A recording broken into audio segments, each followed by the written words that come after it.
Today we're taking a classic peanut butter cup and making a smarter version with better ingredients. But the goal isn't just ingredients, it's getting the same texture you're used to.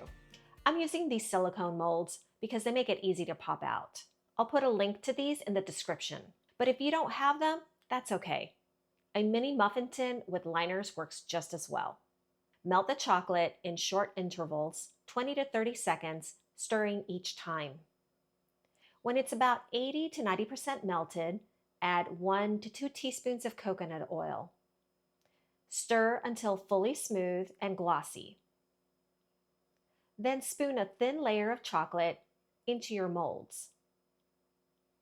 This recipe makes about a dozen to maybe 16 pieces depending on how thick you layer the chocolate. Freeze for 5 to 10 minutes. While the chocolate is setting, let's make the filling. I'm using a natural peanut butter, just peanuts and salt. Make sure it's fully stirred, smooth and evenly combined, no oil separation.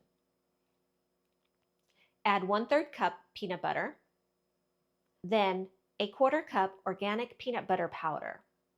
This helps create that classic texture and gives it a small protein boost. Next, 2 tablespoons powdered sweetener. I'm using an allulose blend. And a pinch of sea salt. Stir until smooth and thick. You're looking for a texture that's soft, slightly firm, but not glossy. Fill the cups with the peanut butter mixture, press gently into place, and leave a small border.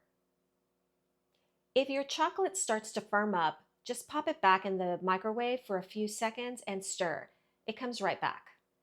Cover with the remaining chocolate and smooth the tops.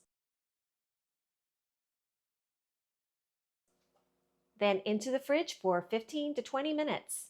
Stick around and I'll show you how I use these in another recipe. These turned out really good. The texture is what makes it not overly creamy. It actually feels like a real peanut butter cup. And they're simple enough to make anytime. This recipe uses allulose and sugar-free chips, which helps keep the sugar down, but you can use whatever works best for you. I'll link the full recipe in the description. I use these as a mix-in for homemade peanut butter ice cream for added texture and crunch. You can check it out here. If you like recreating classic treats with better ingredients, that's what this channel is all about. Consider subscribing.